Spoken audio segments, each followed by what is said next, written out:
Welcome, Debz Cooper, Global Stressologist, here to talk to you today about being safe to speak up.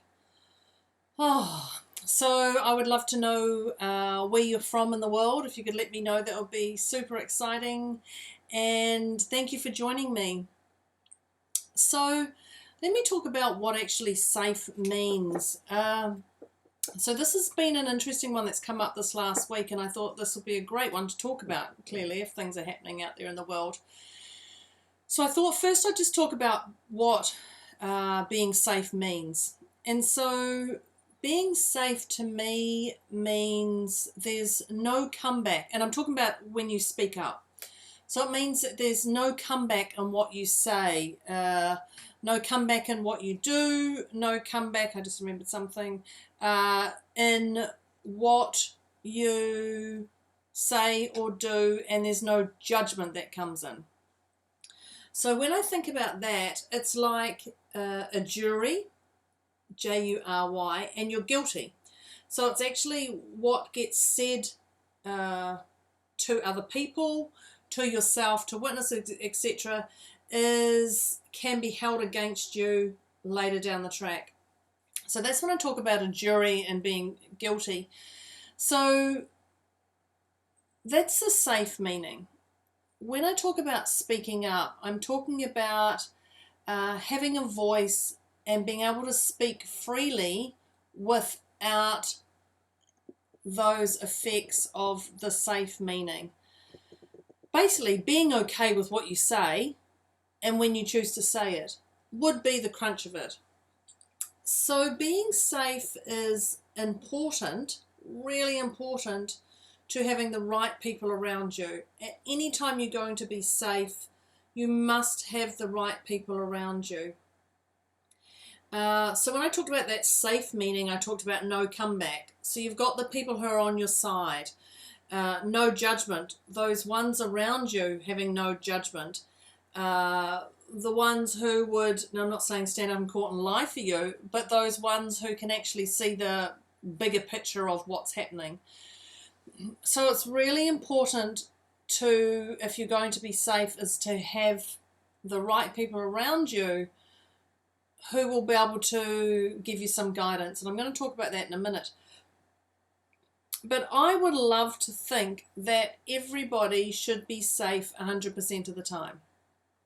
Like, I think that's okay. Like, why can't people be 100% of the time safe? Now, you'll notice I use the word should.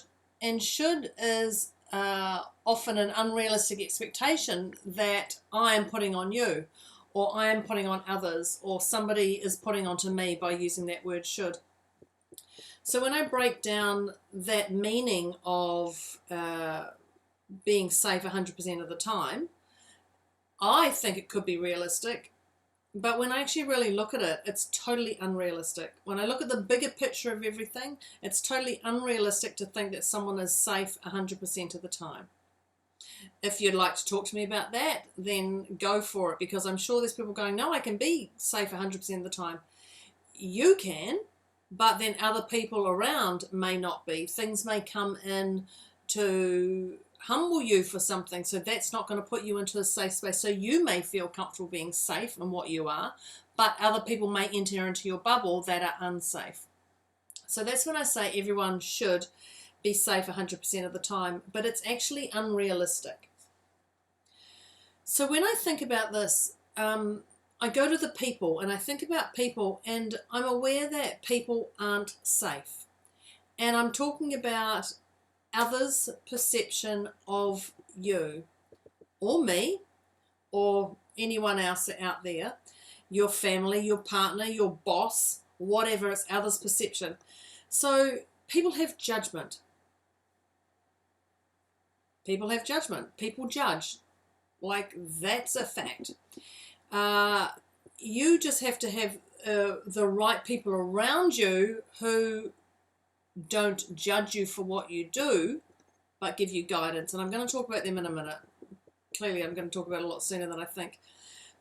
You know, when I talk about people aren't safe and the judgment, it's like a jury. When they have all the facts laid out, they then decide if this is true or not. With that evidence, they can then decide. They either know you or they don't. So when you think about people aren't safe, I recently spoke to a client of mine, and she's was dealing with some stuff, and she said, at least he doesn't know everything about me. At least there's nothing he can come back and say to me or do to me about my world. And I thought, yes, that's exactly it. And that's that comeback that happens where suddenly you say something to somebody 3 months ago or a year ago or 5 years ago, and they remember it and they pass that on, and it comes back and it bites you in the bum. Many times there's people in the news who have put a comment on Twitter from 10 years ago and it's come back now and bitten them on the bum. Just so you know, 10 years ago, a lot of people actually evolve. Even a year ago, 3 months ago, a month ago, people evolve from what they say back then to what they say now. So be aware that people aren't safe. And it's important to get those right ones around in your bubble that you can nurture and build and look after them just as much as they look after you. So there's a couple of things that happen when it helps you to be safe to speak up. And so one is timing. And I want to talk about timing because timing is one of the vital ones. And timing is about whether you choose now or later to speak up or take action. You choose now or later. There is 100% no problem if you don't address it there and then and you address it later. There's no problem if you don't address it there and then and you address it later, when you have your backup around, when you feel more confident, when you've looked at all the facts, whatever it is. Recently I was out walking with my partner, and there was a dog that was going a little bit nuts on its dog lead. And the owner of the dog, the lady owner of the dog, smacked her dog on the face. And I never said anything. And I don't know much about dogs. I do have a dog, but I do know that I don't encourage smacking anyone on the face, a dog, person, anything. So I was really taken back by that. Now, the timing was for me to speak up there and then or not at all. And I didn't feel it was safe to speak up at that time to her or the dog while I was there. So I left it and we moved on. And that was the timing. So now, if I was to talk about it now, we look at, do you have the backup? So do you have the backup that's going to support you? Do they know what you're like? Can they read your mind? Do they actually know, are you on the same morals and ethics of what you're going to speak up to be safe to speak up? Do they know that about you, whatever it is? Are they on the same page? And that's when I think of that dog. Now, I was out with my partner, and my partner was clearly was on the same page as me, but we both chose not to speak up at that time. And that's okay. Now, I still have that little bit of, oh gosh, what if I had have? But I didn't. So I'm going to talk about letting it go in a minute, but I didn't. So at that time, I didn't feel safe enough to speak up, so I didn't. Later, so my partner and I had a great conversation about it, and we talked all about it and decided what's the best way forward for next time if we see that same person or if we see something similar to that. And we both agreed that next time we will speak up if it's a safe environment to speak up. Now, so it really opened up a whole discussion on what's right or wrong in the situation around animals.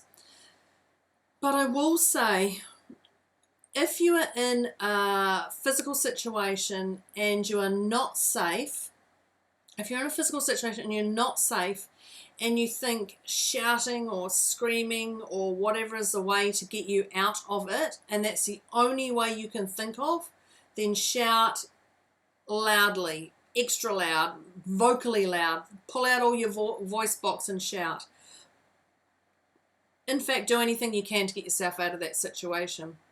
That's if you're in a physical situation, I think, and you're not safe to being heard. So then you take it up a few thousand million decibels.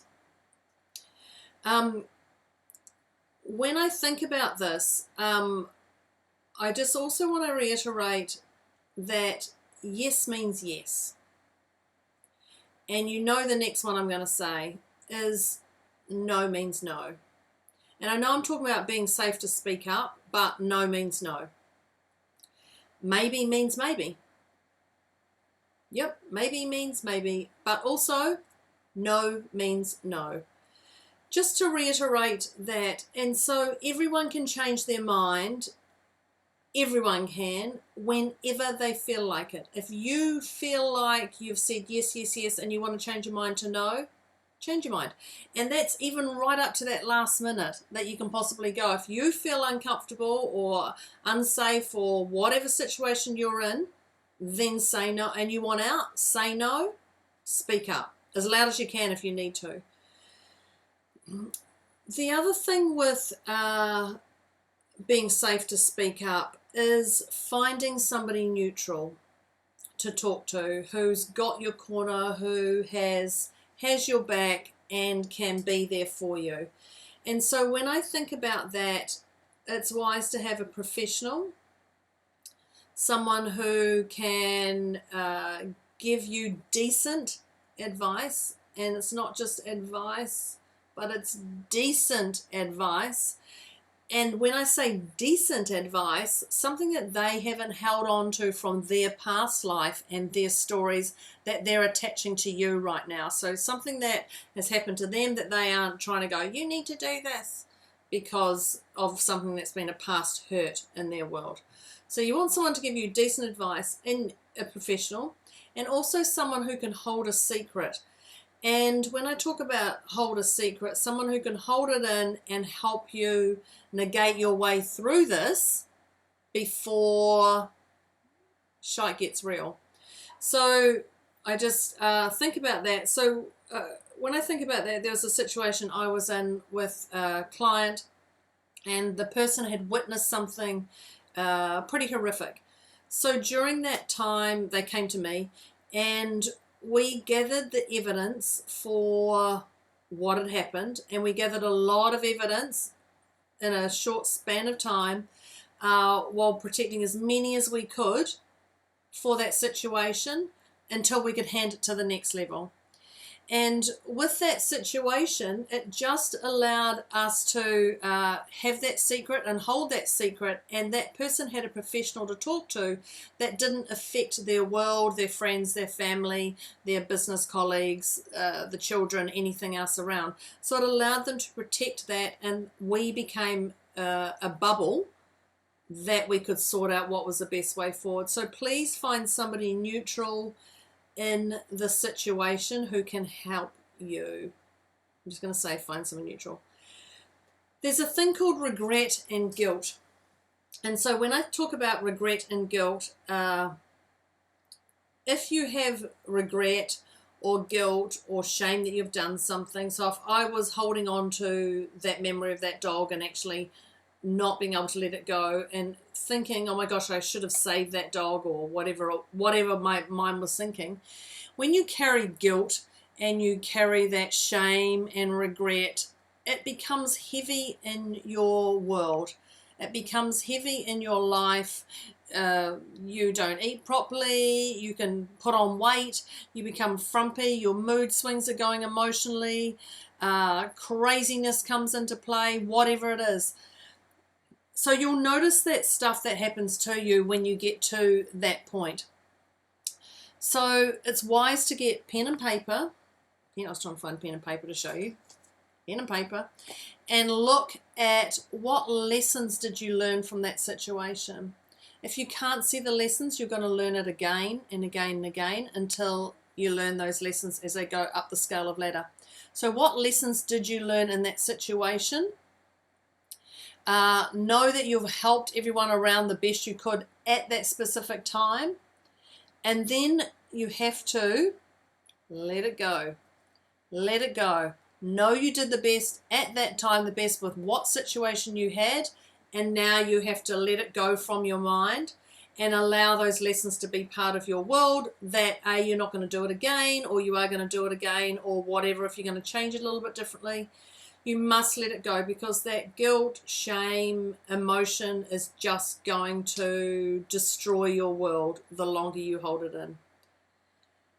And the last piece of advice I'm going to say to you is find someone neutral.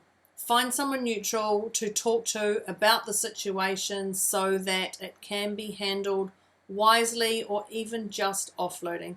Because once you offload, that is a weight lifted already off you. So that's me. That's it. That's about being safe to speak up. I would like to thank you for joining me here today. If you got some value out of this, let me know. If you'd love to share it, share away, tag people. I'm just a message away. Be safe, everybody. Thank you for an inspiring day, and I will talk to you next week. Oh, next week's Valentine's. Oh, I know what I'm talking about. Thank you. See ya.